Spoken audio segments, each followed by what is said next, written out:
200 сом, 140 сом, 100 сомдон, 210 сомдон, 120 сом.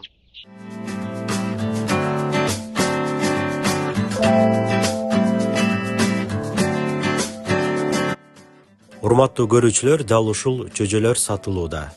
Эгерде кимде ким сатып алууга кызыктар болсо, кардарлар үчүн ар кайсы түрлөрү бар.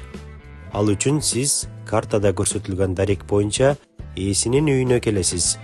Ош шаарынан анча алыс эмес, Ош Араван жолунда жайгашкан.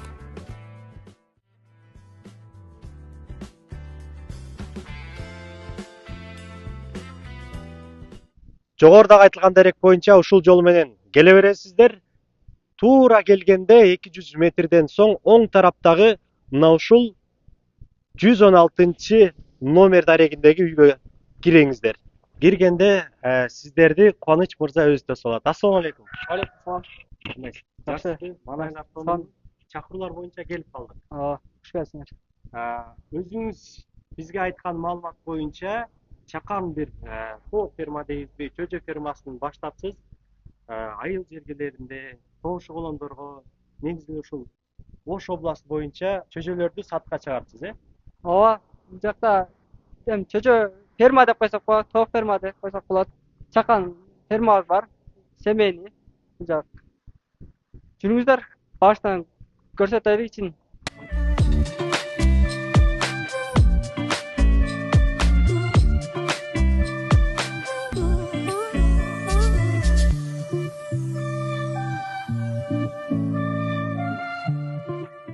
Жогоруда Кубаныч мырза бизге мактагандай эле өзүнүн чакан болсо дагы сонун бир жылуу жасалган тоок фермасы бар экен. Тактап айтканда жүжөлөр фермасы. Бул фермага жалпысынан болжолдуу түрдө мына көрүүчүлөргө да кызык болсо керек, канча чыгым кетти, канча убакытта бүттү, өзүңүз эле жасадыңыз да, Ооба, буну өзүбүз эле курганбыз. Өзүбүз куруп, башында бир 100 чөжө алып, багып, чоңойтуп, сатып, анын акчасына курулган чөжө ферма булчу негизде. Эч кандай өзүнүн жанынан салган жокмун, биринин аркасынан бирин чаптап салынган. Эми акча каражат билбейм, эсептеген эмесмин эми. баштаса болот, мындай кыска бир бюджет болсо дагы, эгерде кызыккандар болсо көрүүчүлөрдүн арасынан мен дагы үйрөнгүм келет дегендер болсо, сөзсүз түрдө өзүңүз маалымат берип, кеңеш берүүгө даярсыз, Ооба. Киргенде эле ушул чөжөлөрдөн сырткары ортодогу могу мешти байкайт экенбиз, печканы. Бөлмөнүн температурасы канча болуш керек? Бөлмөнүн температурасы азыркы учурда мына 20-25 градуста турат. Суточный жаңы чөжө келген малда 30 градустан жогору болот, 30 градус болот. Көрүүчүлөргө айта кетчү нерсе, биз бул жака келгенде электр жарыгы свет өчүп калгандыгына байланыштуу кошумча атайын движоктун жардамы менен ушинтип жарык берүүдөбүз, Негизи ушул жарыктын кандай ролу бар? Кандай милдетти аткарат бул ушул чөжөлөрдү өстүрүүдө? Жарыктын милдети жемин таап, жылуулук болсо ham, жарык болбосо булар үйүлүп бири-бирин тебелеп өлтүрүп коюшат. Канча жылуулук болсо болсун, жарык болбосо буларга болбойт. Ошон үчүн жарык болуп туруш керек буларга. Кубаныч мырза, бул жерде канча болжолдуу түрдө канча чөжө бар? Жана кандай түрлөрү бар? Бул жерде азыр 2000 жакын бар. Бул жайдар чөжөлөр, бирок порода аралашкан да. 5-6 сол жактагылар булар 1 айлык чөжөлөр. Демек 1 айлык чөжөлөр. Bunun içinde şu Adilers var. Moskovskiy черный деп коет, мына моюнда жүнү жакта жүрөт. Галашейка. Корейский бурелер деп коет, мына кызылдар. Ошолор аралашкан негизи.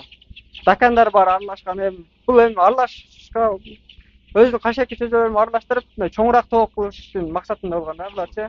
Демек, урматтуу көрүүчүлөр, уктуңуздар, киргендеги ушул биз көрсөтүп аткан сол тараптагы чөжөлөр бул аралаш, анан көбүнчө ушул жайдары деп коет, жайдары чөжөлөр экен. Буну сатып ала турган биздин кардарлар боло турган болсо, кайсы багытта иштетсе болот?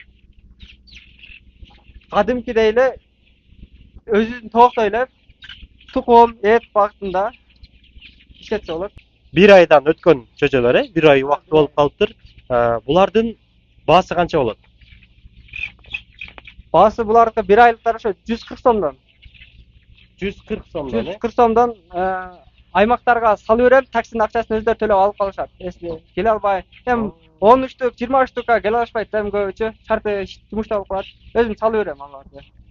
Улантабыз. Бул жактагы чөчөлөр тууралуу маалымат айтсак, Бул адилер чөжөлөр 15 күндүк. Адилер азыр көп эле маалымат болуп калды окшойт. Тукум эт багытында болот. Анан биздин шартка өтө жакшы экен. Туукта да тук жумуртка берет экен. Барчы. bir жыл бою тукум береби кандай болот? Bir жылда жок. Bir жылда bir ай же 1,5 ай дем алат буларчы. Булар Калган күндөрү тууп берет булар. булардын жумурткасынын сапаты баягы үй тоок тукумдай эле бааланабы, кандай болот? Жок, буларга азыркы учурда 50 сом, 60 сом болот. Кымбат. Инкубаторга салабыз деп. Чөжөсү да кымбат болот. Булар ошо 200 сомдон 15 күндүктөрү. Суточный чөжөлөр дагы бар бизде. Инкубаторда чыгытат. Аларга заказ алабыз. 135 сомдон. Суточный чөжөсү. Жаңы чыккан. Эми ушинтип башта өзүм суточныйдан алып багам десе, Ушундай шарты болсо, биздин көрүүчүлөрдүн дагы ушундай шарттарды жасап, bir күндүк чөжөлөрдү сатып алсаңыздар дагы болот экен. Мына караңыздарчы, бул атайын сатылат окшойт, жеминге. ооба. Мына караңыздар. Суу, жем, демек бардыгы ыңгайлаштырылган чөжөлөр үчүн мыкты шарт түзүлүптүр десек болот. Эми ошо сол жактагы чөжөлөр тууралуу айтып өтсөңүз, бул кандай породасы, кандай, эмне багыт? Жумуртка багытында Лигорин деген чөжөлөр. Bir жылына 360 тукум берет жумуртка. Салмагы булар кичине болот. 360 жумуртка бул Жумуртка bir жыл бою. Bir жыл бою. Дээрлик күндө жумуртка берүүчү тооктор болот экен, Булар салмагы кичинераак болот, 1,5 килограмм ушундай болот. Булардын баасы 210 сомдон булар. 210 сомдон. Караңыздар. Бул жерде азыр канча чөжө бар? Бул жерде азыр 200 да бар Лигориндан. Адилерден да 200 бар. Бирок булар заказ алынып калды. Буларга азыр буйртма бар. Ушул эмне турган ушулар буйртма бар, акчалар. Эгерде биздин көрүүчүлөр дагы мага Адлер породосундагы чөжөлөр керек эле десе, кандай болуп калат? Бар. Алып бере алабыз, Мына каралар турган негизи Московский черный деп мен алып келдим эле азыраак. Бирөөдөн алдым. Каралары. Каралар. Анан кийин мына места ичине аралашпайт, бирок жайдарларды аралаштырып койдум. Негизи карасын терип бер десе терип алып берем буларды. Каралар ошо 130 сомдон Московский черный деп коюптур. Московский черный деген породадагы чөжөлөр керек десеңиздер, анда жалаң ушул караларын дагы терип берүүгө мүмкүнчүлүк бар, Бар. Булардын баасы 120 сом. 120 сомдон арзандатып болот. Арзан. Улантабыз, бул жак. Булар деле жайдар адимкидей эле. Мына караңыздар, урматтуу көрүүчүлөр, чөжөлөрдүн кыймылдашына баа берсеңиздер дагы болот. Чыйраак, Ушул жем жана суу маселесине токтолуп өтөйлү. Булардын убактысы кандай болот? Канча өлчөмдө бериш керек? Булар өзү тойса жеп койот. Mesela алдына коюп кое беребиз. Анан бул кичине чөжөлөр көп деле жебейт. Чоңойгондо жеп баштайт негизи. Анан кийин mesela алдына коюп коет негизи. Бирок зыяны жок. Зыяны жок. Булардын баасы? Булардын баасы 140 сомдон. Жайдары чөжөлөр кадимки эле ошол короого өстүрүп жүргөн биздин тооктордой эле болот, Ооба. Булар дагы ошол эт багытында, жумуртка багытында өстүрүп сатып алсаңыздар болот. Бул жактагы чөжөлөр? Бул да жайдар. Жайдар. Канча 15 күндүк окшойт, 15 күндүк. Караңыздар.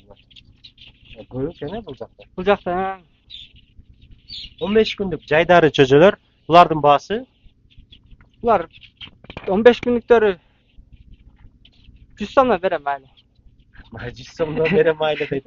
Атайын биздин көрүүчүлөр үчүн ушул Кубаныч мырза акция кылып арзандатуу менен 15 күндүк жайдар чөжөлөрүн 100 сомдон. Мына караңыздар, урматтуу көрүүчүлөр. Анан Кубаныч мырза мындай суроо жаралат да. Көпчүлүк дебейли, кээ бир адамдар, кээ бир көрүүчүлөр баягы комментарийге жазышат да. Биз алдык эле, кийин өлүп калды, каралбай калды, ушундай ооруп калды деген өздөрүнүн оюн да айтып калышат да. Бул боюнча кандай дейсиз? Булардын демек сатып алгандан кийин кардарлар кантип бир өзгөчө бир шартта караш керекпи? Же болбосо кайсы бир мезгилде атайын өзүнүн дарысын берип, уколдоп туруш керекпи? Эми көпчүлүгү арзан алдым деп көңүл бурушпайт да. Негизи буларга деле кичине көңүл буруп карап койсо өлбөйт. Жакшы карап, суусун убагында берип, таза суу берип, анан кичине азында бир айлыктар ушу өлүмдөн өтүп калды. Буларды ушу дарыларын берилген бардыгычы. Витаминдер берилип, буларга деле ушу витамин берсе жакшы болот. Будан ары чиктоник берип, өзүнүн жемин берип, ошол эт багытында, жумуртка багытында өстүрсө болот, болот. Мүмкүн болушунча Кубаныч мырзадан маалымат алып бергенге аракет кылдык. Эгерде кимде ушул чөжөлөргө кызыгуу пайда болуп, мен сатып алайын деген оюм болду, мен сатып алсамбы деп жүрөм, мен сатып алам дегендер болсо, албетте биздин ушул экран астындагы байланыш номерлерге кайрылып, Кубаныч мырза менен байланышыңыздар, келиңиздер, келип тандап, көрүп, өзүнө жаккан чөжөлөрдү алса да болот, Көрүшкөнчө аман болуңуздар, баарыңыздарга ийгилик.